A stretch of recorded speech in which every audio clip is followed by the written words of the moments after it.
Screen visible है। जी sir, visible.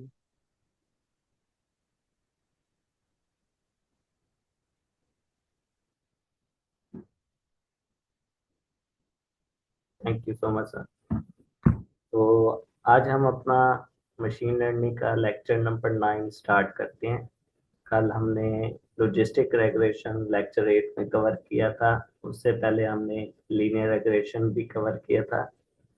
तो उसमें से किसी का कोई क्वेश्चन हो या कोई सजेशन हो तो आप अनम्यूट करके मुझे बता सकते हैं, वरना मैं आज का लेक्चर स्टार्ट करता हूँ।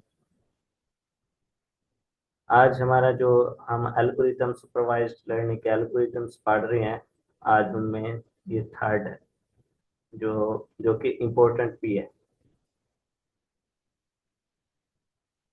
चलें, अगर किसी का कोई क्वेश्चन नहीं है तो मैं जो है ना लेक्चर स्टार्ट करता हूँ। आज का लेक्चर हमारा है इंट्रोडक्शन टू के नियरेस्ट नाइबर्स, KNN। KNN के बारे में बताने से पहले कुछ इम्पोर्टेंट टर्म्स होती हैं जो कि आपको उनकी अंडरस्टैंडिंग होना बहुत ज़रूरी है। ये दो टर्म्स बायस वेरिएंस, आप इसे हर जगह देखेंगे। जब आगे आप जैसे जैसे मूव करते जाएंगे तो आप ये दो टर्म्स लाजमी देखेंगे। तो मैंने यही सोचा कि KNN पे मूव होने से पहले जो है ना इनकी थोड़ी सी अंडरस्टैंडिंग ले ली जाए कि हमें पता होना चाहिए कि हमारा जो मॉडल है वो फेल क्यों होता है। इसके पीछे दो मेन रीजन जो कि यहाँ पे मैंने दिए हैं, बायस एंड वेरिएंस। ये दो मेन रीजन है। मैंने लिखा है कि बायस वेरिएंस ट्रेड ऑफ। इसका क्या मतलब है? इसका मतलब ये है कि हमने बायस और वेरिएंस के दरमियान राइट बैलेंस को फाइंड करना होता है। मतलब एक बैलेंस जो रखना होता है हमने, ना तो हाई बायस होना चाहिए ना हाई वेरिएंस होना चाहिए, ना लो बायस होना चाहिए ना लो वेरिएंस होना चाहिए। ये दोनों ही अगर बैलेंस नहीं होंगे तो हमारा मॉडल जो है ना सही से परफॉर्म नहीं कर पाएगा।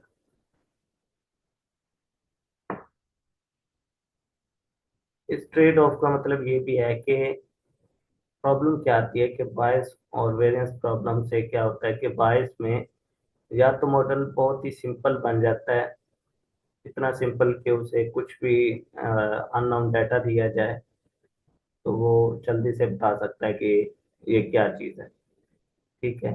और वेरिएंस प्रॉब्लम का मतलब ये है कि मॉडल इतना ज़्यादा सेंसिटिव हो जाता है, इतना ज़्यादा कॉम्प्लेक्स हो जाता है कि उसमें थोड़ी सी भी चेंजिंग की जाए ना तो उसकी परफॉर्मेंस पे इफेक्ट आता है। ठीक है। हमने क्या श्योर करना होता है कि एक अच्छा मॉडल वो होता है जो कि रियल पैटर्न्स को लर्न करे। अगर उसमें कोई चेंजेस आए तो वो नॉइज जो होती है, नॉइज एक टर्म यूज की जाती है, तो उनको इग्नोर करे। ठीक है। उन्हीं फीचर्स को एक्सट्रैक्ट करे, उन्हीं पैटर्न पे जो है ना फोकस करे जो कि इम्पोर्टेंट है, और नए डाटा पे वो अच्छे से परफॉर्म करे।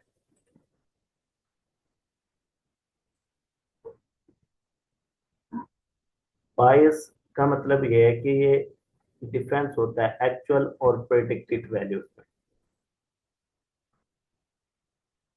फॉर एग्जांपल के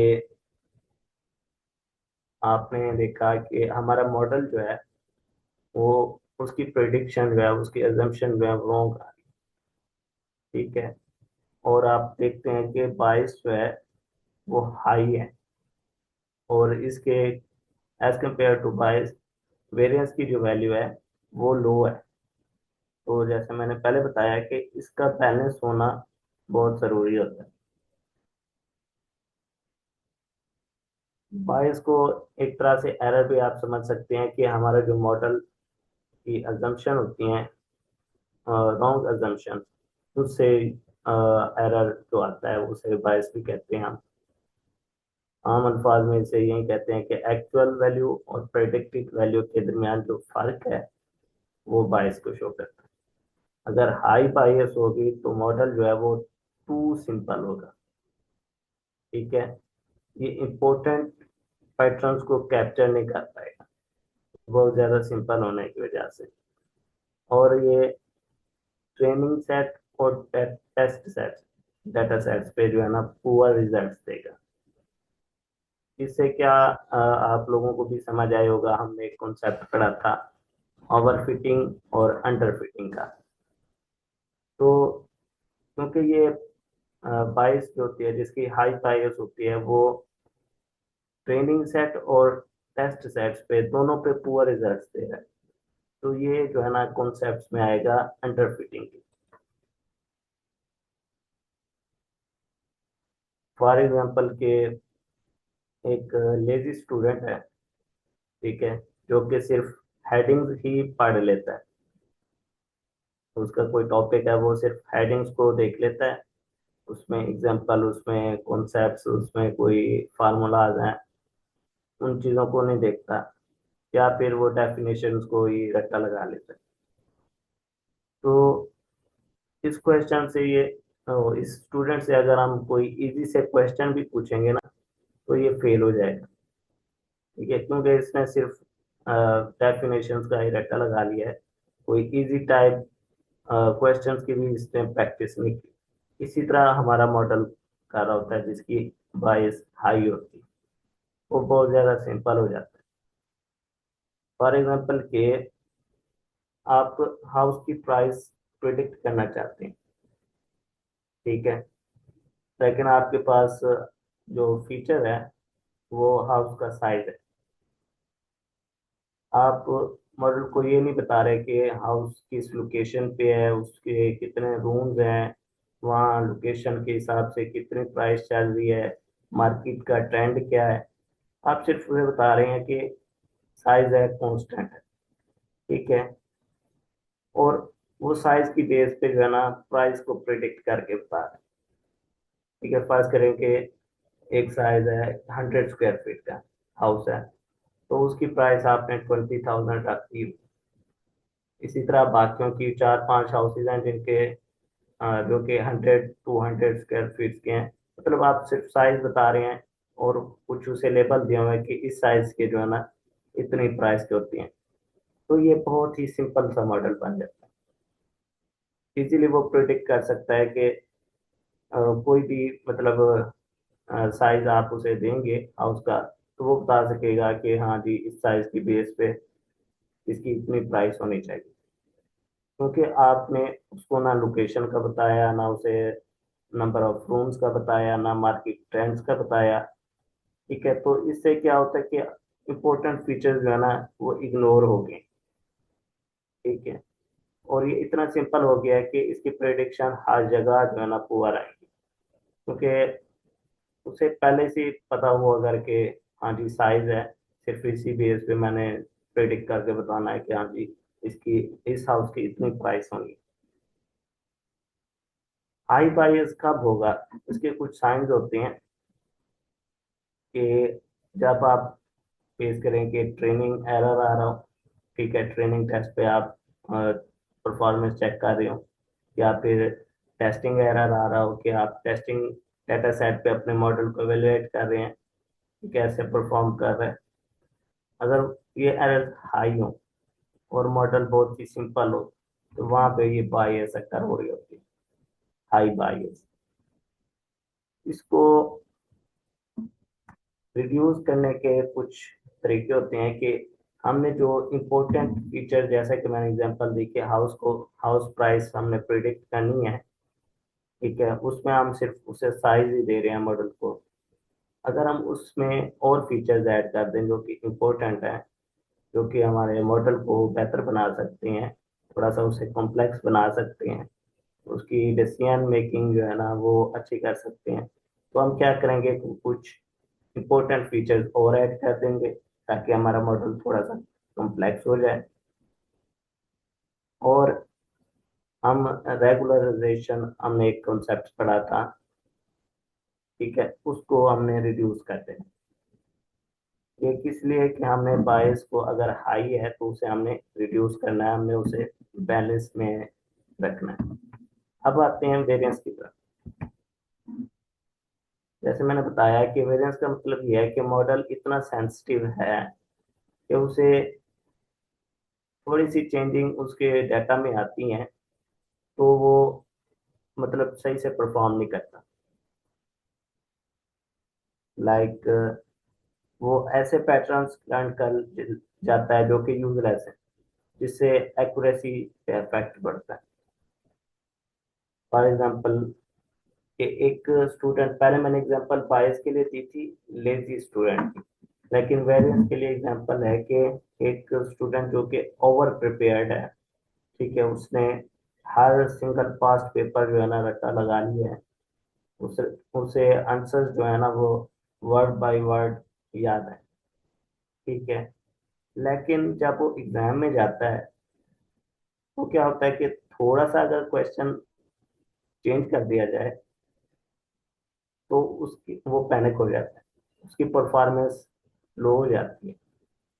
तो यहाँ पे कॉन्सेप्ट आता है ओवरफिटिंग का, कि वो जो ट्रेनिंग फेज में था, ट्रेनिंग फेज पे तो वो सही से परफॉर्म कर रहा है, लेकिन जैसे ही वो टेस्टिंग फेज में गया तो उसकी परफॉर्मेंस लो हो गई। तो यहाँ पे कॉन्सेप्ट आता है ओवरफिटिंग का।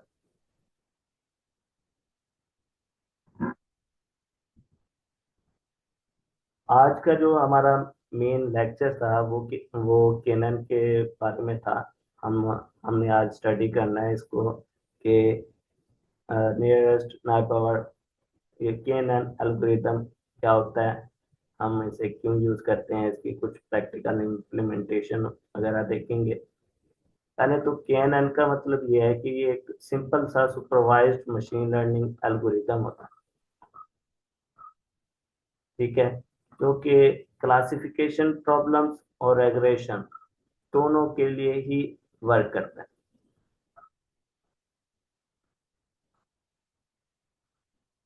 आप जैसे कि यहाँ पे इमेज देख रही हैं, इसमें क्या है कि कुछ ये जो डाटा पॉइंट्स हैं, ये ऐसे समझ लें कि नेबर, यहाँ पे एक न्यू आता है पर्सन, ठीक है, वो ये देखना चाहता है कि मैं एक न्यू जगह पे आया हूँ, लेकिन मुझे ये पता करना है कि क्या ये एरिया जो है वो सेफ है या नहीं है, ठीक है। तो वो अब क्या करेगा कि अपने जो क्लोज नेबर हैं, तो उसके क्लोज साथी होंगे जो उसके हमसाये होंगे, डेटा पॉइंट, वो उनसे पूछेगा, उनसे ओपिनियन लेगा कि आया ये जो जगह है ये सेफ है या नहीं है। इसी तरह आप लोगों ने एक एग्जांपल सुनी होगी कि आप मुझे जो है ना अपने फ्रेंड्स के बारे में बताएं, फ्रेंड्स का सर्कल बताएं, मैं आपकी जो है ना पर्सनैलिटी के बारे में बताऊंगा। तो इसका कॉन्सेप्ट भी ऐसे है कि आप जिन डेटा पॉइंट्स के दरमियान में रहते हैं, जो डेटा पॉइंट्स आपके करीब होते हैं, आप भी उन तरह के फीचर्स शो करा रहे होते हैं।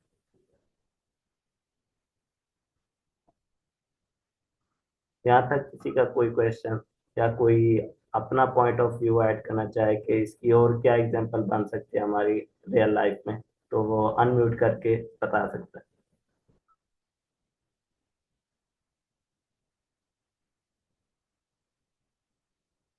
एनीवन?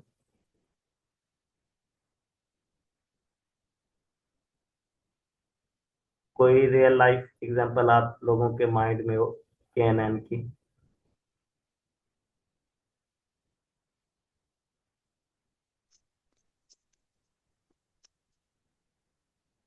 अस्सलाम वालेकुम सर। जी वालेकुम अस्सलाम। इसकी एग्जांपल हो सकती है कि जैसे अब एक स्कूल में दो ग्रुप्स हैं, दो स्टूडेंट्स के ग्रुप्स हैं, और न्यू स्टूडेंट आया है। तो फिर वो देखेगा कि उसके जो फीचर्स हैं वो किसके साथ ज़्यादा मैच होते हैं, किस ग्रुप के साथ, ग्रुप रेड के साथ या ग्रुप ग्रीन के साथ। तो जो नियरेस्ट उसके मैच होंगे फीचर्स, वो उसी ग्रुप का हिस्सा बने। तो सिमिलर जी ही होता है, एएनएन में भी सेम ही होता है। ये जो हमारा ब्लू डाटा पॉइंट है, ये अपनी डिस्टेंस चेक करेगा कि इसके नज़दीक जो नेबर्स हैं वो कौन है, रेड वाले ज़्यादा हैं या ग्रीन वाले ज़्यादा हैं। तो जो भी नियरेस्ट ज्यादा होंगे ये उसी ग्रुप का हिस्सा होगा। और इस सिचुएशन में ग्रीन्स ज्यादा हैं इसके नजदीक ब्लू के, तो वो ग्रीन ग्रुप का हिस्सा रहेगा। जी परफेक्ट। अच्छा मैम, आपने ये चीज तो बता दी कि वो जिनके करीब होगा, जिनका डिस्टेंस कम होगा, ये उनके पास मतलब उनमें ही शुमार होगा ऐसे समय। ठीक है। लेकिन इसके पीछे कुछ इसके फीचर्स भी होंगे, कुछ इनपुट्स भी होंगी। फर्ज करें कि स्टूडेंट की बात हो रही है कि हमने उसका रिजल्ट देखना है या उसकी परफॉर्मेंस देखनी है कि वो कैसा है। तो हम ये भी देखेंगे कि वो जिन 5 स्टूडेंट्स के गिर्द रह रहा है वो कितने घंटे स्टडी करते हैं, उनकी अटेंडेंस कितनी रही है। ठीक है। तो जब एक न्यू स्टूडेंट आएगा, ठीक है, फिर हम उसको उसके स्टडी आवर्स और उसकी अटेंडेंस को की बेस पे हम देखेंगे कि वो जो 5 स्टूडेंट्स थे, तो ये छठा जो स्टूडेंट है, तो इसकी क्या प्रोडिक्शन आएगी, क्या ये पास होगा या नहीं होगा। तो वो कैसे होगा कि हम देखेंगे कि वो जो 5 हैं स्टूडेंट्स, उनमें से कितने लोग जो है ना अपने फीचर्स की बेस पे पास हुए थे और कितने फेल हुए थे। अगर उनमें 4 जो है वो पास हो गए थे और एक फेल हो गया था, तो हम देखेंगे कि जो छठा स्टूडेंट आया है उसकी स्टडी आवर्स इतने थे, उसकी अटेंडेंस भी इतनी थी। तो हम उसकी बेस पे प्रेडिक्ट कर लेंगे कि हाँ ये भी पास होगा, क्योंकि इसके जो जो इसके के जो 4 और स्टूडेंट्स हैं वो भी पास हुए थे, जिनका मतलब स्टडी आवर्स इतने थे और असाइनमेंट और अटेंडेंस वगैरह इतने परसेंट। तो ये एक और इजी सी एग्जांपल थी, बहुत अच्छी एग्जांपल दी मैम ने। नेक्स्ट हम इसका वर्क फ्लो डिस्कस करते हैं KNN का।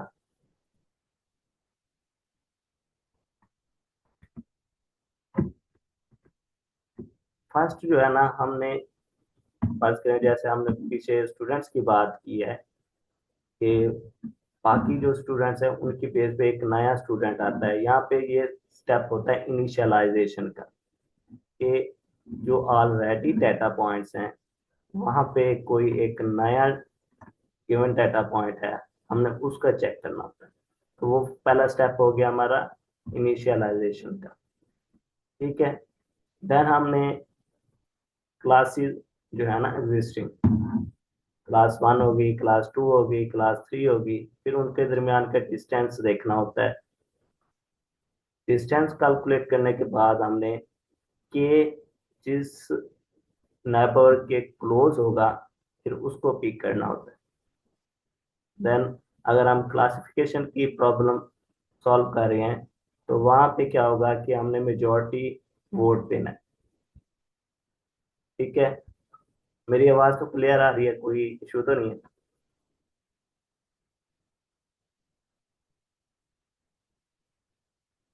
जी सर, आपकी आवाज क्लियर है। ओके। तो पहले हमने देखा कि इनिशियलाइज करना है। दूसरा हमने देखा कि उसके करीब जो क्लासेस हैं उनके दरमियान जो डिस्टेंस बन रहा है उस न्यू पॉइंट और उन क्लासेस के दरमियान, हमने उसको कैलकुलेट करना है। फिर हम आगे जाके हर एक स्टेप को जाना डिटेल से देखते हैं कि कैसे होना है। फिर हमने देखना है कि के जो है उसके क्लोजेस्ट नेबर कौन सा बनता है, उसको पिक करना है। अगर हम क्लासिफिकेशन की प्रॉब्लम सॉल्व कर रहे हैं तो वहां पे हमने देखना है कि क्लासेस में से मेजॉरिटी वोट किसके पास है। जिसके वोट ज्यादा होंगे हम उस वैल्यू को पिक करेंगे, वो हमारे जो है ना क्लास बनेगी। ठीक है।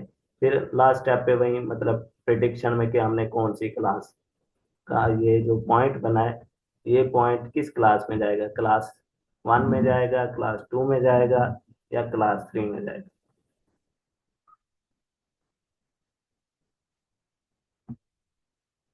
ओके। स्टेप 2 पे जाने से पहले हम बात कर रहे थे ना KNN की।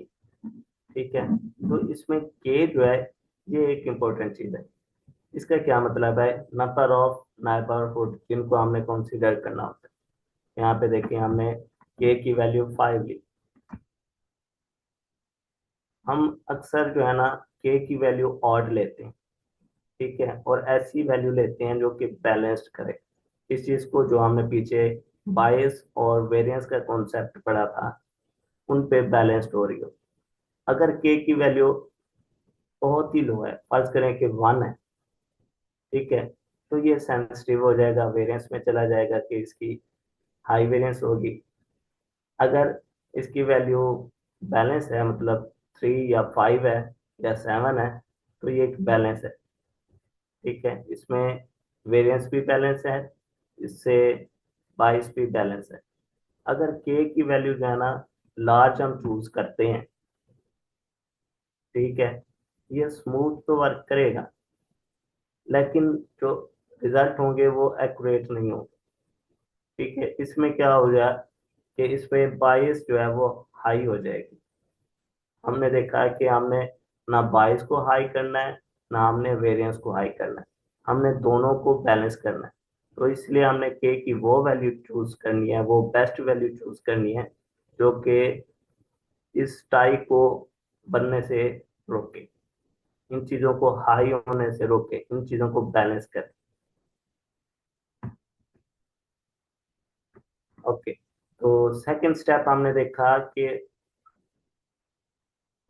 यहाँ पे जो एक नया हमने उसे इनिशियलाइज कर लिया डाटा को, फिर जिन क्लासेस के दरमियान वो है, उन क्लासेस उस डाटा पॉइंट का दूसरे डाटा पॉइंट्स, दूसरे क्लासेस के डाटा पॉइंट्स के दरमियान जो डिस्टेंस है, उसको हमने कैलकुलेट करना होता है। ठीक है, उसके लिए दो कॉमन मैट्रिसेस हैं जो कि हम यूज करते हैं, या तो इलिसिडियन डिस्टेंस, ये उसका फार्मूला है, straight line distance between points, या फिर मैनहट्टन डिस्टेंस।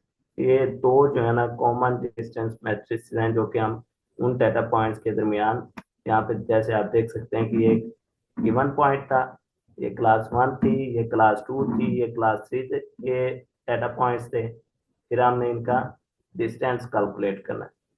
तो इन फार्मूलाज में से हम जो है ना पुट करके इन डिस्टेंसेस को कैलकुलेट कर लेते हैं। इसमें क्या है कि जो हम वर्क फ्लो फॉलो कर रहे हैं, इनिशियलाइजेशन भी हो गई, हमने देखा कि एक गिवन डाटा पॉइंट आया, फिर उसके जो है ना बाकियों के साथ हमने डिस्टेंस को कैलकुलेट कर लिया। लेकिन हम यहाँ पे कहीं नहीं देख रहे कि यहाँ पे कोई ट्रेनिंग फेज आ रही है। ठीक है, ये वही दो डिस्टेंस टाइप्स जो कि ये फार्मूलाज यहाँ पे लिखे हुए हैं कि इनपुट आउटपुट, और इनकी वैल्यू यहाँ पे पुट करके हम डिस्टेंस दो डाटा पॉइंट्स के निकाल लेते हैं और उनके साथ। मैं वही बात कर रहा था कि हम देख रहे हैं कि इसमें कहीं पे ट्रेनिंग फेज नहीं आ रहा। ठीक है, अब थर्ड स्टेप पे भी पहुंच गए हैं। तो डिस्टेंस कैलकुलेट करने के बाद अब यही चीज देखी जा रही है कि किस डाटा पॉइंट का कौन सा डाटा पॉइंट क्लोजेस्ट है। ठीक है, तो जो क्लोजेस्ट होगा, हम इसे फिर असेंडिंग असेंडिंग ऑर्डर में जो है ना इसे सॉर्ट कर लेंगे उनके डिस्टेंसेस की बेस पे। जैसे D4 का जो है डिस्टेंस, जो गिवन पॉइंट था उससे बहुत ही कम था, वो क्लोजेस्ट था, वो फर्स्ट नंबर पे वहीं आ जाएगा। ठीक है, सेकंड नंबर पे D1, फिर इसी तरह जो है ना हम इसे असेंडिंग ऑर्डर में सॉर्ट कर लेंगे।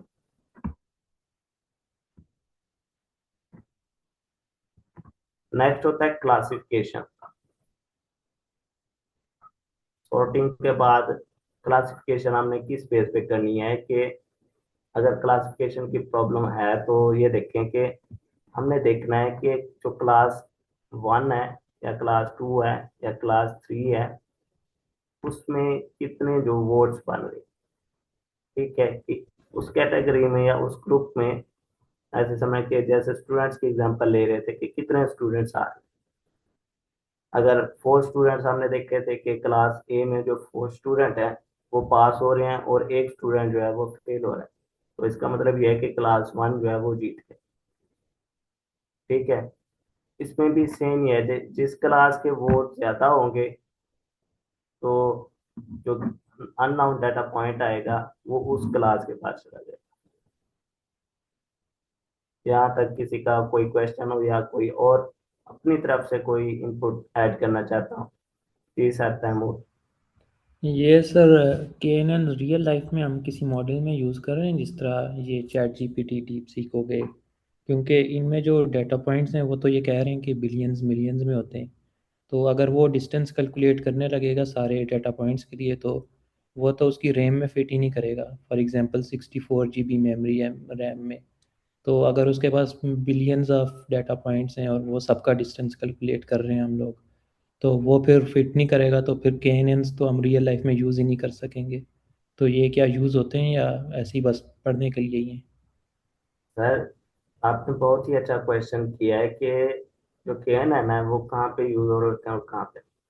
ये पहले तो इसकी लिमिटेशन में पहला पहला यही आता है कि अगर आपका डाटा सेट काफी हाई हो जाता है, जैसे अभी चैट जीपीटी है, ये चीजें, तो क्योंकि इसको केएनएन में ट्रेनिंग फेज नहीं है, ठीक है। इसमें क्या हो रहा है कि जो आपके पास एग्जिस्टिंग डाटा है, खास करेंगे ये डाटा पॉइंट्स थे, और एक नया गिवन डाटा पॉइंट आता है, तो हम एग्जिस्टिंग डाटा बेस पे उनकी कैलकुलेशन, उनकी क्लासिफिकेशन, उनकी जो है ना वोटिंग, या फिर अगर रिग्रेशन कर रहे हैं तो वहाँ एवरेज की बेस पे, तो ये जो डिस्टेंस कैलकुलेट कर रहे हैं, तो हर एक डाटा पॉइंट्स के साथ जो डिस्टेंस कैलकुलेट करना है, तो आपको पता है कि इससे टाइम कंज्यूम है, ये टाइम कंज्यूमिंग चीज है कि आपने पहले D4 से भी उसका जो है ना वो देखा, डिस्टेंस देखा, फिर ऐसे बाकियों से भी देखा, तो ये टाइम कंज्यूमिंग प्रोसेस है। जी सर, मोहम्मद जवाद, आप कहाँ से सर?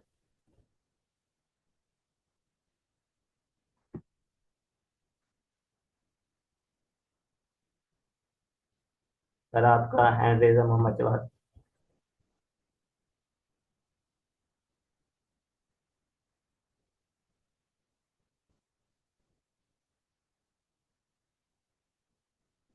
सर अगर आप बोल रहे हैं तो आपकी आवाज नहीं आ रही, कुछ आप ऐड करना चाह रहे हैं या कोई क्वेश्चन?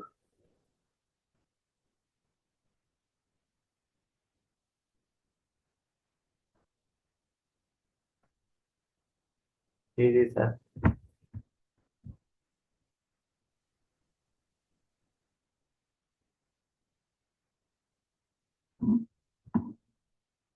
सर आपकी आवाज नहीं आ रही sir, Mohammad Jawad.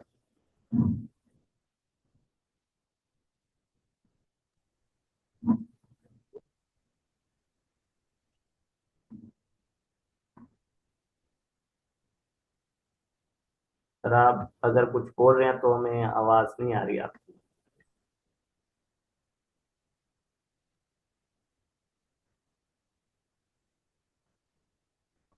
Sir Imtiaz, sir जो आप कह रहे हैं उनका ना माइक का इश्यू है। आप कंटिन्यू करें। ओके। जी सर, तो जैसे आप पूछ रहे थे तो बहुत अच्छा क्वेश्चन था, क्योंकि हम देख रहे हैं कि हर एक डाटा पॉइंट्स के साथ जो हमारे पास एग्जिस्टिंग डाटा पॉइंट्स हैं उनमें डिस्टेंस कैलकुलेट कर रहे हैं, तो ये बहुत एक टाइम कंज्यूमिंग चीज है। तो ये हमारा स्मॉल डाटा सेट पे तो सही वर्क करता है, लेकिन लार्ज डाटा सेट के लिए हमें जो है ना न्यूरल नेटवर्क, CNN, RNN, उनकी तरफ जाना पड़ता है।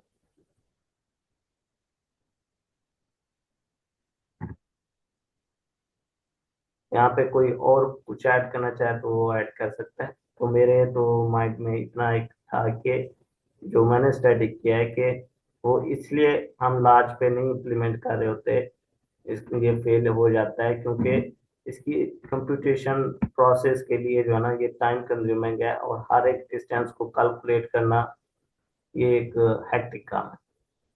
तो जितना ज्यादा, जैसे अभी आपने कहा कि बिलियन डाटा पॉइंट्स हैं, बिलियन का डाटा है, पैरामीटर्स हैं, तो वहाँ पे ये कैन यूज नहीं हो रहा। अगर हो रहा होगा तो स्मॉल स्केल पे हो रहा होगा। हाँ, स्केल से याद आया कि हम इसको प्रोसीड करने से पहले अपने डाटा को स्केलिंग भी करते हैं। फीचर स्केलिंग का कॉन्सेप्ट आपने पढ़ा होगा। फर्ज करें कि एज की स्केलिंग 0 से 50 के दरमियान कर देते हैं, और फर्ज करें कि सैलरी है तो उसकी स्केलिंग 0 से 1 लाख, 2 लाख, 10 लाख, तो फिर उसको फीचर स्केलिंग भी किया जाता है कि कोई ऐसी क्लास ना आ जाए, इम्बैलेंस ना हो जाए कि एक को जो है ना ज्यादा प्रायोरिटी मिल जाए या एक की वैल्यू काफी ज्यादा हो। क्योंकि हमने यहाँ पे देखा कि वेरिएंस और बायस बैलेंस होने चाहिए, तभी हमारा मॉडल सही से वर्क करेगा। I hope you got.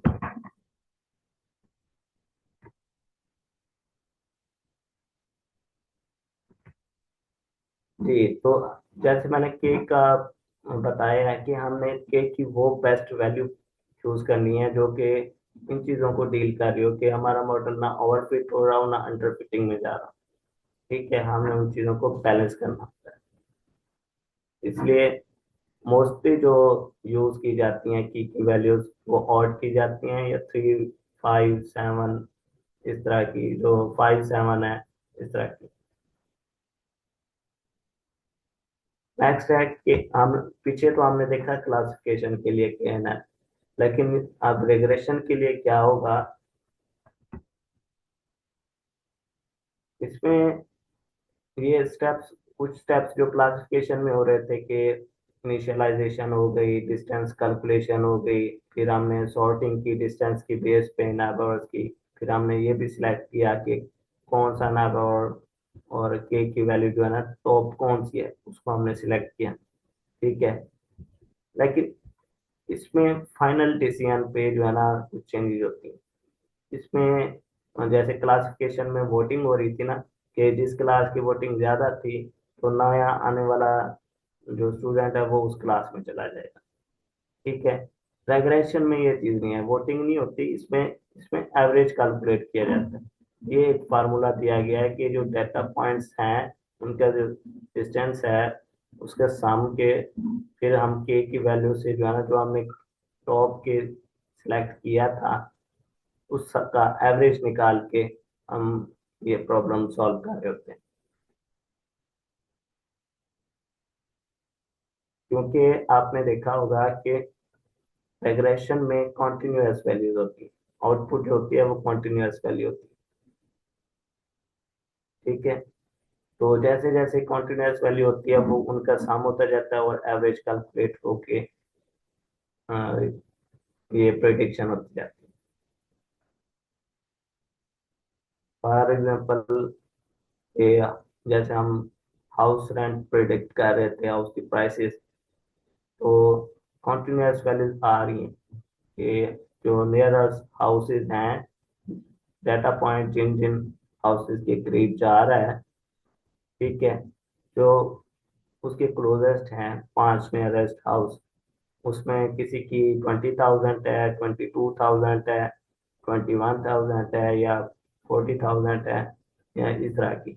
तो फिर उनका सम करके फिर जो के की वैल्यू हमने चूज की थी 5, या फिर हाँ जैसे कि अभी हमने कहा कि 5 नियरेस्ट हाउस, तो यहाँ पे के की वैल्यू 5 थी, तो उनको प्लस करके के की वैल्यू 5 से एवरेज निकाल लेंगे तो वो प्रिडिक्ट करके बताएगा कि इस हाउस की जो है ना वो रेंट कितना होगा या प्राइस कितनी होगी। यहाँ तक किसी का कोई क्वेश्चन या कोई अपना पॉइंट ऐड करना चाहे?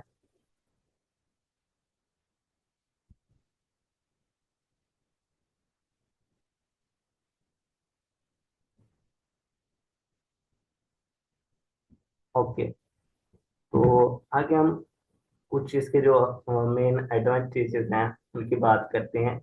पहले तो ये कैनन जो है वो सिंपल होता है, इसमें कोई कॉम्प्लेक्स फार्मूलाज नहीं है, सिंपल दो ही फार्मूलाज हैं, या रिग्रेशन के लिए एक फार्मूला था। इसमें कोई ट्रेनिंग फेज नहीं होती। ठीक है, ये सिंपल आइडिया पे वर्क कर रहा होता है कि जो चीजें क्लोज हैं उनके जो सिमिलर थिंग्स हैं वो उन चीजों पे वर्क कर रहा होता है।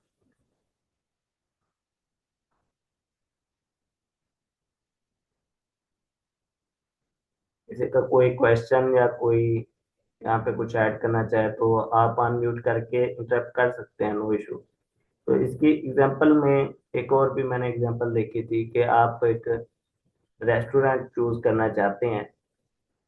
ठीक है, तो आप जाते हैं तो आप वहाँ से लोगों से पूछते हैं ना भाई, जो लोग घूम रहे होते हैं उनसे पूछते हैं तो इसमें क्या कर रहे हैं आप, कोई कैलकुलेशन ज्यादा हैवी नहीं कर रहे, ठीक है, कोई रूल्स नहीं बना रहे, सिर्फ कॉमन सेंस यूज कर रहे हैं कि अगर चार लोगों ने कहा कि ये रेस्टोरेंट अच्छा है तो आप, और एक ने कहा कि अच्छा नहीं है, तो ऑब्वियसली आपने चार लोगों के ओपिनियन पे काम करना है और आपने रेस्टोरेंट को चूज करना है। ये इनिशिएटिव एल्गोरिथम का ये मतलब है कि जो केएनएन है ये एग्जैक्टली वैसे ही बिहेव कर रहा होता है जैसे एक ह्यूमन कर रहा होता है, सिमिलर केसेस में, सिमिलर डाटा पॉइंट्स की बेस और अपने सर्कल की बेस पे।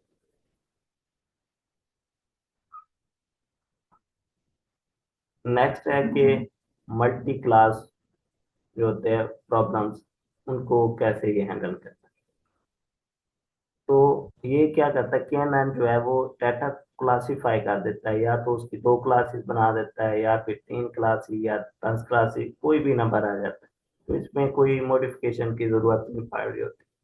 फॉर एग्जांपल के एनिमल क्लासिफिकेशन वो कर रहा है, कैट डॉग काउ शीप, ठीक है, फिर वो देखेगा कि जिस क्लास का वोट ज्यादा पड़ रहे हैं जिनका, और उसके के जो है उसकी सॉर्टिंग डिस्टेंस बेस पे सॉर्टिंग करके जिसके वोट ज्यादा हो रहे हैं, फिर वो न्यू जो होगा डाटा वो उस क्लास को बिलोंग करेगा।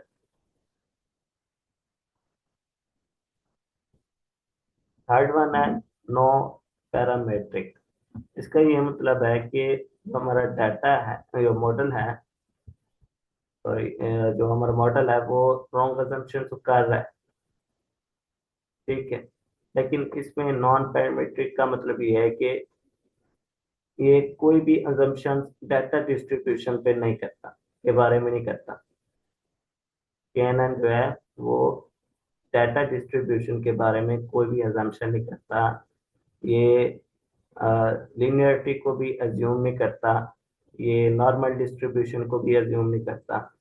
लाइक ये इस तरह वर्क कर रहा होता है कि हम एक पर्सन को जो है ना ऑब्जर्व कर रहे हैं, जज कर रहे हैं उसकी लुक से, उसके हम ज्यादा एक फीचर्स पे नहीं देख रहे, लुक पे, और वो जिस सर्कल में है उसकी बेस पे, और उस सर्कल के जो फीचर्स हैं, जो सिमिलर डेटा पॉइंट्स हैं और उनके डिस्टेंसेस की बेस पे ये काम कर रहा हूँ।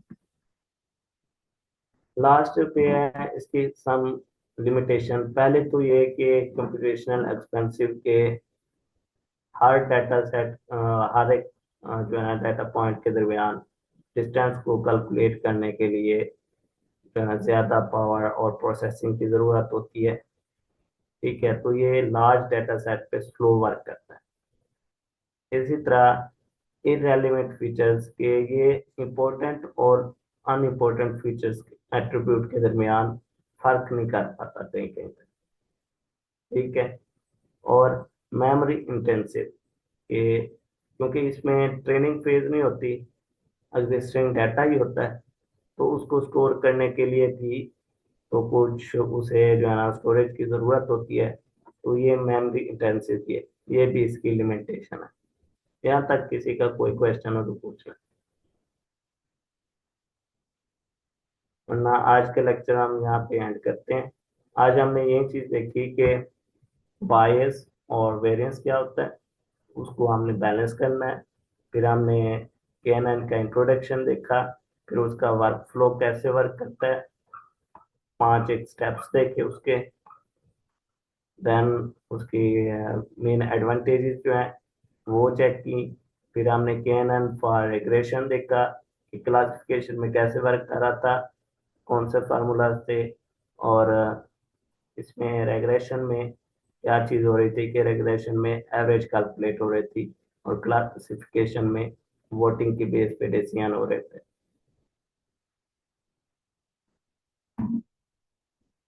तो आज का लेक्चर यहाँ पे एंड होता है। किसी का कोई क्वेश्चन है ठीक, वरना सर अब्दुल्ला जो कि मेरे को ट्रेनर हैं, उन्होंने मंडे से जो इस सेशन में पढ़ाया करना है वो उस चीज़ के बारे में फिर आप लोगों को बता दें, क्योंकि 2 वीक्स अगले जो है सर अब्दुल्ला आप लोगों को टीच करेंगे। मेरे जो है ना एग्जाम है तो मैं टीच नहीं कर पाऊंगा। जी सर माविया। सर आपने बताया कि केएनएन जो है स्मॉल स्केल डेटा सेट पे बेटर परफॉर्म करता है ना कि लार्ज स्केल पे, तो हमें कैसे पता चलेगा कि हमारे डेटा सेट के लिए बेस्ट सूटेड एल्गोरिदम कौन सा है या बेटर परफॉर्म करेगा? जी काइंडली पॉइंट्स जी बता जी दीजिएगा। जी सर, इसमें हम कंपैरेटिव एनालिसिस करते हैं डिफरेंट एल्गोरिदम्स इम्प्लीमेंट कर।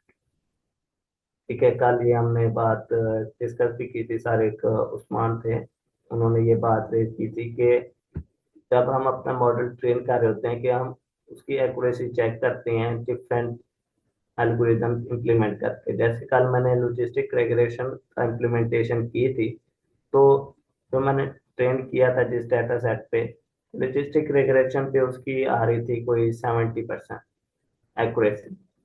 जब मैंने कैनन क्लासिफायर यूज किया तो वहां पे उसकी जो है ना एक्यूरेसी इंप्रूव हुई और वो 79% पे आ गई। तो हमने ये फिर कंपैरेटिव एनालिसिस करना डिफरेंट एल्गोरिदम्स यूज करके आगे। ये क्योंकि एक तरह से केएनएन को बिगिनर फ्रेंडली भी समझ लें, आगे क्योंकि एडवांस और भी हमने पढ़ने हैं, एसवीएम भी पढ़ना है, बाकी भी हैं। तो फिर हम देखते हैं कि कौन सा हमारे डाटा सेट मतलब ये भी देखना है कि हमारे डाटा सेट का साइज भी कितना है, हम किस लेवल पे वर्क कर रहे हैं। अब हर जगह पे तो ये लॉजिस्टिक रेग्रेशन या कैनन तो यूज नहीं होगा ना। अगेन किसी और के माइंड में कोई इनपुट हो, कोई ऐड करना चाहे तो वो भी ऐड कर सकता है। सर मेरे माइंड में ये है कि अगर कोई डाटा सेट लार्ज है और इसमें मतलब फीचर्स बहुत ज़्यादा हैं, जिस तरह आपने हाउस प्राइसेस का बताया, तो उसमें फॉर एग्जांपल टोटल 10 फीचर्स हैं और 7 जो हैं वो मतलब इरेलीवेंट से फीचर्स हैं जो उसकी प्राइस के बारे में कुछ भी नहीं बताते। तो अगर हम उसमें सिंपल के एन एन लगाएंगे तो वो एक्यूरेसी उसकी गिरा देगा। तो उसमें फिर ये होगा कि हम जो ड्रॉप कॉलम वाला हमारे पास पाइथन में फंक्शन होता है, तो वो यूज़ करके तो जो इरेगुलर फीचर्स हैं उनको हम ड्रॉप ही कर देंगे कॉलम्स में। जी जी तो वो जी, उससे फिर हम उसकी डायमेंशनैलिटी एक्यूरेसी रिडक्शन। कर देंगे। जी जी सर, आप सही कह रहे हैं कि डायमेंशनैलिटी रिडक्शन जो हम परफॉर्म करते हैं तो वो इसी चीज के लिए करते हैं। जी सर, अब्दुल्ला जमील, आप जो है ना स्क्रीन शेयर करके जो आपने मंडे से कंटिन्यू करना है उसके बारे में बता दें। जी सर, मैं स्क्रीन से करता हूँ। सर मेरी आवाज़ आ रही यस सर, आ रही है। है?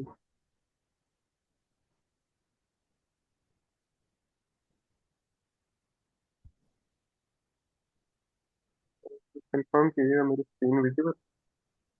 Yes sir, visible. ठीक है। तो जैसे सर हम चार्ज ने आपको बताया कि ना नेक्स्ट वीक से ना हम नम पाई के बारे में पढ़ेंगे। नम पाई जो है ना, पाइथन की एक लाइब्रेरी है। हम इसको किस लिए इस्तेमाल करते हैं और इसके यूजेस क्या है, इसका पर्पस क्या है। तो सर बेसिकली आप जो जो है नम ना, sorry to interrupt you sir, आप पहले जो है ना एक हमें फ्लो बताएं कि आप नेक्स्ट 2 वीक्स में क्या चीज़ें कवर कराना चाह रहे हैं। ठीक है, मशीन लर्निंग के रिलेटेड, और आप जो है ना प्रोजेक्ट्स कैसे कराना चाह रहे हैं। फिर आप जो है ना अगर NumPy का इंट्रोडक्शन देना चाहते हैं तो फिर वो एंड पे दे दीजिएगा क्योंकि टाइम बहुत शॉर्ट है। ओके सर, ठीक है। तो ना नेक्स्ट 2 वीक में ना तो कोशिश करेंगे फर्स्ट वीक में नमपाई के बारे में डिस्कस करें। और ये जो फर्स्ट डे है उसके अंदर देखें कि हम फाउंडेशन और अरे के बेसिक्स के बारे में पढ़ेंगे। और सेकंड डे हम इंडेक्सिंग, स्लाइसिंग और रीशेपिंग की किस तरह हम इन चीज़ों को नमपाई में यूज़ कर सकते हैं। उसके बाद तीसरे दिन हम देखेंगे किस तरह मैथमेटिकल ऑपरेशन और ब्रॉडकास्टिंग के बारे में पढ़ेंगे। और जो चौथे दिन है हम advance technique and linear algebra के बारे में पढ़ेंगे नमपाई के थ्रू। और जो पांचवें दिन है उस दिन हम रियल वर्ल्ड एप्लीकेशन क्रिएट करेंगे।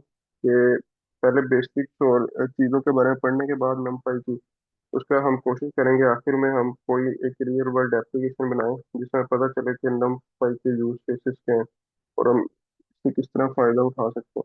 और आगे जो सेकंड वीक है उसमें कोशिश करेंगे कि नमपाई के ज़्यादा से ज़्यादा कॉन्सेप्ट कवर करें जैसे सर इम्तियाज ने आपको बताया, वो नेक्स्ट 2 वीक उनके एग्जाम्स हैं, तो इंशाल्लाह हम कोशिश करेंगे उनके नमपाई के और पांडास के बेसिक्स क्लियर करें सारे, और एडवांस लेवल भी उनको सीखें। जी तो सर, मतलब बेसिकली आप ये कहना चाह रहे हैं कि नेक्स्ट 2 वीक्स में आप नामपाई कवर कराएंगे, उसके प्रोजेक्ट्स, और पांडास भी कवर कराएंगे, और इनको जो है ना पाइथन से जो आपने कहा था कि कोई प्रोजेक्ट्स आप मशीन लर्निंग के रिलेटेड प्रोजेक्ट्स भी जो है ना वो भी कराएं नेक्स्ट 2 वीक में।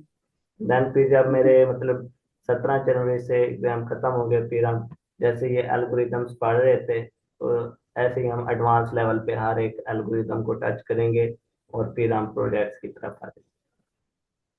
जी सर, वो ना मैंने डॉक्यूमेंटेशन क्रिएट की हुई है, तो वो मैं स्लैक में शेयर कर दूंगा, तो आप सब वहां से देख सकते हैं कि- ठीक है।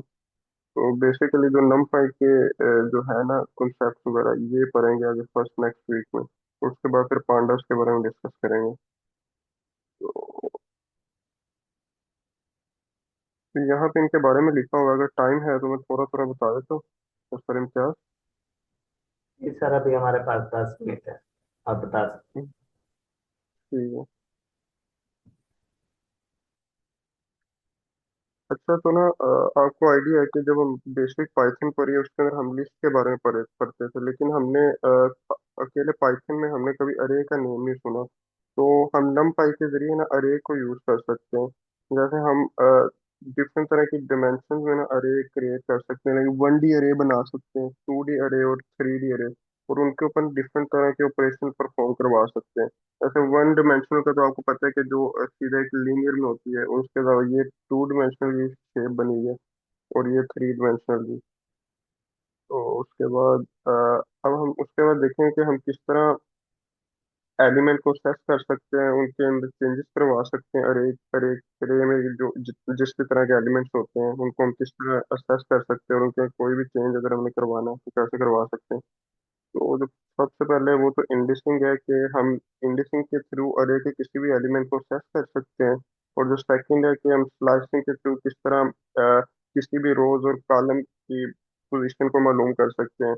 और हमने अगर एक जैसे हमने पीछे डिस्कस किया है कि हम डिफरेंट तरह की अरे क्रिएट कर सकते हैं, 1D 2D और 3D। अगर हमने 1D अरे को 2D अरे में कन्वर्ट करना है तो वो कैसे करेंगे, और 2D अरे को 3D अरे में कन्वर्ट करना है तो वो कैसे करेंगे, तो वो हम इसके जरिए देखेंगे। और आगे ट्रांसपोजिंग है कि अगर हमने बेसिकली नम पाई में हम आपने पढ़ा हो मैथ में कि हम रो और मैट्रिक्स क्रिएट करते थे, और उसके अंदर रो और कॉलम मौजूद होते थे। तो इसी तरह हम नम पाई में भी ना ट्रांसपोज कर सकते हैं, लाइक जिसके अंदर हम अरे को रोज और कॉलम को स्वैप कर सकते हैं। ठीक है। और उसके बाद मैथमेटिकल ऑपरेशंस हैं, डिफरेंट तरह के मैथमेटिकल ऑपरेशन के बारे में नमपाई में पढ़ेंगे कि परफॉर्म ऑपरेशंस ऑन अरे विदाउट एक्सप्लिसिट लूप, कि हम नमपाई में कोई भी लूप लगाए बगैर किस तरह अरेज के एलिमेंट को सर्च कर सकते हैं। सिंपल पाइथन में आपको आइडिया, जैसे कि हम अगर हमने अरे में से कोई भी सेपरेटली एलिमेंट सर्च करना होता था तो हम उस अरे पे लूप लगाते थे, लेकिन हम नमपाई का यूज करते हुए ना लूप के बगैर ये काम कर सकते हैं। ठीक है। और आगे अंडरस्टैंडिंग ब्रॉडकास्टिंग नमपाई के, अब हमने ब्रॉडकास्टिंग के कॉन्सेप्ट के बारे में देखना है कि ये होता क्या है। जैसे बिल्कुल सपोज करें कि हम ना हमारे पास एक स्मॉलर अरे है, और हम चाहते हैं कि इसके ऊपर कोई ऑपरेशन परफॉर्म करवाएं, तो ये ब्रॉडकास्टिंग क्या करते हैं, हम इसको इसलिए यूज करते हैं कि ना ये जो स्मॉलर अरे है उसको कन्वर्ट कर देगा लार्जर अरे में, और उसके ऊपर फिर हम इजीली कोई भी ऑपरेशन को परफॉर्म करवा सकते हैं। ठीक है। और जैसे हमने पीछे डिस्कस किया है कि हम डे 4 पढ़ेंगे advance techniques in linear algebra, कि हम किस तरह मैट्रिसेस और वेक्टर्स को यूज करते हुए किस तरह इनके डिफरेंट ऑपरेशन पे परफॉर्म करवा सकते हैं। ठीक है। आज यहाँ पे डिफरेंट तरह की शेप्स देख सकते हैं, essential tools for machine learning and AI application. और जो numpy लाइब्रेरी है ना, ये फाउंडेशन है पाइथन सीखने के बाद ना हमें चाहिए कि हम numpy करें, क्योंकि numpy जो है ना बाकी सब लाइब्रेरीज की फाउंडेशन है। अगर हम numpy के बेसिक सीख लेते हैं इजीली, उसके फिर आगे आगे हम कोई भी चीज़ कंटिन्यू करते हैं, लाइक numpy के बाद हम pandas पे फॉरवर्ड हो सकते हैं, और इसी तरह हम अपनी मशीन लर्निंग जर्नी को कंटिन्यू कर सकते हैं। लाइक हमें स्टेप बाय स्टेप हर चीज़ को ना पहले कवर करना होता है। सर इम्तियाज ने जैसा कि पहले लेक्चर में बताया था, तो उसके बाद हम डे 5 में पढ़ेंगे हम किस तरह रियल वर्ल्ड एप्लीकेशन क्रिएट कर सकते हैं। फर्स्ट जो है उसके अंदर data analysis, exploring data set to uncover insights and trends, ठीक है। और जो सेकंड प्रोजेक्ट है वो हम देखेंगे image processing, manipulating images to enhance visual information. और जो थर्ड वन है उसमें साइंटिफिक डाटा के हम डिफरेंट तरह के न्यूमेरिकल मेथड को यूज करते हुए एनालाइज कर सकते हैं, लाइक रिसर्च फाइंडिंग को एनालाइज कर सकते हैं इजीली। ओके, सो यहाँ पे कुछ लिखा हुआ है कि अगर हम एक वीक में NumPy को कंप्लीट कर लेते हैं तो उसके बाद हम किस काबिल हो जाएंगे कि हम कहाँ पे खड़े होने के काबिल होंगे। तो जो फर्स्ट है numerical thinking, develop critical problem solving abilities, कि हम इस काबिल हो जाएंगे कि जो भी हमारी प्रॉब्लम सॉल्विंग की एबिलिटीज है वो इनहेंस हो जाएगी। सेकेंडली जो डाटा हैंडलिंग है, master technique for managing large data set. Third, confidence building, enhance your programming and analytical skill. And जो जैसा कि मैंने पहले बताया कि जो NumPy है ना वो फाउंडेशन है फॉर ML। तो इंशाल्लाह हम वो तमाम कॉन्सेप्ट को डिस्कस करेंगे नेक्स्ट नेक्स्ट वीक में। ओके, यहाँ पे आप देख सकते हैं कि मेरी गिटहब की प्रोफाइल है, यहाँ पे ना मैंने कुछ रिसोर्सेज ऐड किए हुए हैं।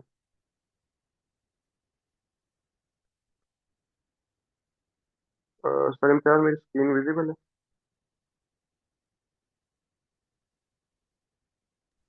Yes sir. ओके, यहाँ पे ना मैंने कुछ प्रैक्टिस नोटबुक भी ऐड की है NumPy के रिलेटेड, ठीक है। तो हम इन सब चीज़ों के बारे में डिस्कस करेंगे। अगर मैं ओपन करूँ, ये जैसे कि स्टेप बाय स्टेप चलेंगे। सबसे पहले तो ये बिगिनर लेवल की प्रैक्टिस है, यहाँ पे आप इसको ओपन करके यहाँ देख सकते हैं कि डिफरेंट तरह कंटेंट ऐड है, ऑलमोस्ट आई थिंक 90 एक्सरसाइज है। तो आप ये देख के प्रैक्टिस कर सकते हैं, जो हम रोज पढ़ेंगे उसके बारे में फिर आपको आपके साथ ये शेयर कर दी जाएगी, और आप यहाँ से प्रैक्टिस भी कर सकते हैं NumPy की प्रॉब्लम्स की। इसी तरह आगे इंटरमीडिएट लेवल की प्रॉब्लम्स हैं, और ये एडवांस लेवल की, उसके बाद फिर हम रियल वर्ल्ड प्रोजेक्ट्स बनाएंगे, ठीक है। तो अगर आपको कोई क्वेश्चन है इसके रिलेटेड तो आप पूछ सकते हैं, तो इंशाल्लाह ये मंडे से स्टार्ट करेंगे। सर ये रियल वर्ल्ड प्रोजेक्ट्स जो आपने रिपोजिटरी बनाई है, रिपोजिटरी में फोल्डर है, वो ओपन करके थोड़ा सा आइडिया दे दें कि किस टाइप के प्रोजेक्ट्स आप बनाएंगे। सर आई थिंक ये ना अभी वैसे एम्प्टी है, ये मैं अपडेट कर दूंगा। अच्छा। हम्म, तो मैं एक डॉक्यूमेंटेशन शेयर कर दूंगा स्लैक में, ठीक है। तो उसके बाद इंशाल्लाह फिर हम नेक्स्ट वीक से ना 3 नंबर स्टार्ट करेंगे। जी, तो आज जो हम KNN के बारे में पढ़ रहे थे, तो उसके इम्प्लीमेंटेशन मैंने कोडिंग में भी की हुई थी। कोड भी लिखा हुआ था, जैसे पीछे प्रीवियस लेक्चर में के जो हम पढ़ते हैं उसकी कोडिंग में भी इम्प्लीमेंटेशन करते हैं। तो अभी क्योंकि मीटिंग का सिर्फ 2 मिनट ही रह रहे हैं, अगर किसी का कोई क्वेश्चन है तो पूछ लें, वो मैं फिर फाइल जो है ना आप लोगों को, सेम ही स्टेप्स हैं जैसे हम प्रीवियस लेक्चर्स में कवर कर रहे थे मॉडल ट्रेनिंग में। इसमें मैंने डिफरेंट जो है ना डाटा सेट यूज़ किया था, जो मैंने नोटबुक बनाई हुई है। ये डाटा सेट मैंने यूज़ किया था एरिस का। अगर आप लोगों को आइडिया हो तो एरिस में 3 क्लासेस थी, ठीक है। तो उनकी भी उस पे जो है ना ये मैंने एल्गोरिदम इम्प्लीमेंट करके नोटबुक बनाई हुई थी। तो किसी की कोई सजेशन हो या कोई क्वेश्चन हो तो पूछ ले। मैं नोटबुक और ये स्लाइड्स जो है ना मैं शेयर कर दूंगा, उसमें गूगल शीट में अवेलेबल होंगे।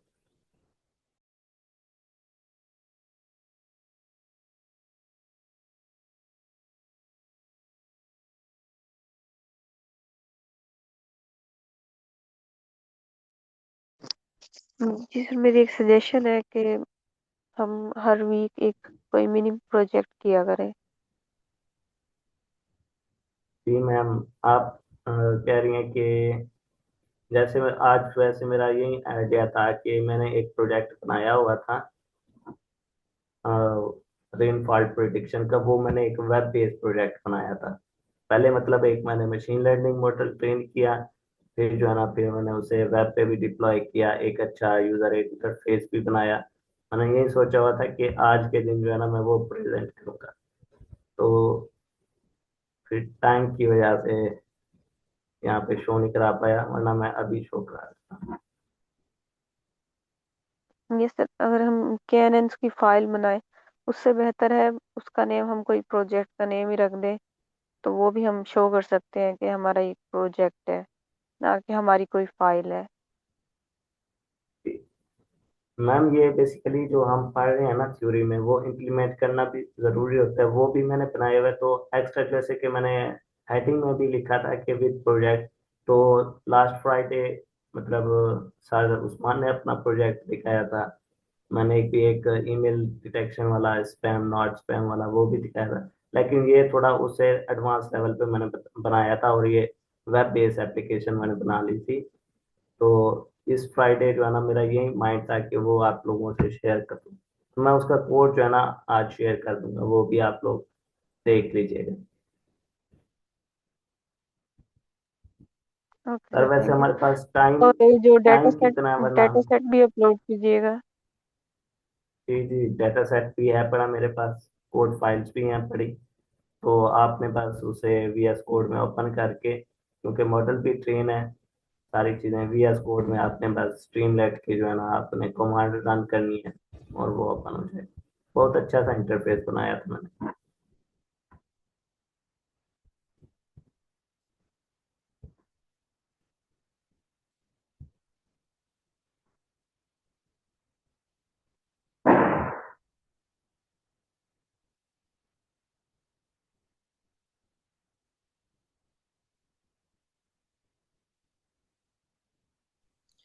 सर ये स्ट्रीमलेट वाला जो आपने बताया, ये KNN एल्गोरिदम को इम्प्लीमेंट किया आपने? सर उसमें मैंने जो है ना इम्प्लीमेंट दो तीन किए थे। पहले मैंने लॉजिस्टिक रिग्रेशन भी किया था, फिर मैंने डिसीजन ट्री और रैंडम फॉरेस्ट वाला किया था। तो ये जो मैंने इम्प्लीमेंट किया था, पहले मैंने मॉडल जैसे हम गूगल कोलैब में ट्रेन करते हैं ना, तो मैंने वैसे ही मैंने गूगल कोलैब में उस मॉडल को ट्रेन किया था। फिर मैंने उसका यूजर इंटरफेस बनाने के लिए फिर मैंने उसे VS कोड में ओपन करके थोड़ा सा मेन डॉट या ऐप डॉट py जो हम बनाते हैं उसमें